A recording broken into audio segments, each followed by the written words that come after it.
రికార్డింగ్కి వెళ్తుంది. Hello Ramana garu please. Sir. Yes sir. నమస్తే sir.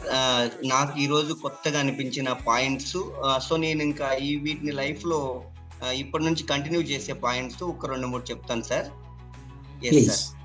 So మనకు స్ట్రాంగ్ పర్సన్ తో మనం డీల్ చేసేటప్పుడు అటువంటి పిచ్ మన దగ్గర ఉండాలి. కరెక్ట్. సో మనకంటే పై అధికారులు కావచ్చు, మనకంటే గొప్ప వ్యక్తులు కావచ్చు, సో వాళ్ళని కూడా మనం డీల్ చేయొచ్చు. సో అటువంటిది మనం కొనసాగించుకోవాలి అనేది ఒకటి పట్టుకున్నాను. తర్వాత ఇంకోటి ఏంటంటే 30 seconds లో మనం ఎదుటి వారికి మనం ఏంటి అని తెలియజెప్పాలి.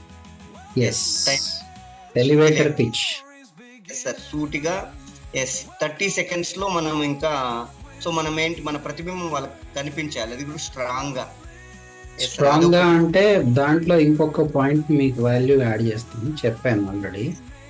వాళ్ళు ఆశ్చర్యపోయే విధంగా ఉండాలి. వాళ్ళల్లో ఒక ఆశ్చర్యం రావాల, క్యూరియాసిటీ వచ్చి మళ్ళీ క్వశ్చన్ రైజ్ చేసే విధంగా.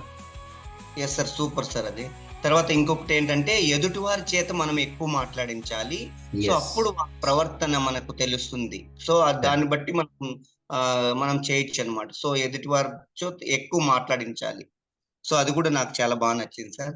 తర్వాత మన థీమ్ సార్, మన 5 మందికి మన లక్ష్యాలను చెప్పి, సో మన థీమ్ బాగుంటేనే మనం కూడా బాగుండగలము. సో ఈ విధంగా కసిగా ఆలోచించి మన లక్ష్యాన్ని మనం చేరుకోవాలి అనే విషయాలన్నీ కూడా కొంచెం బాగా నాకు ఈరోజు దగ్గరగా అనిపించాయి సార్, బాగా నచ్చాయి. Thank you sir. Thank you. Thank you sir. Thank you so much Ramana గారు.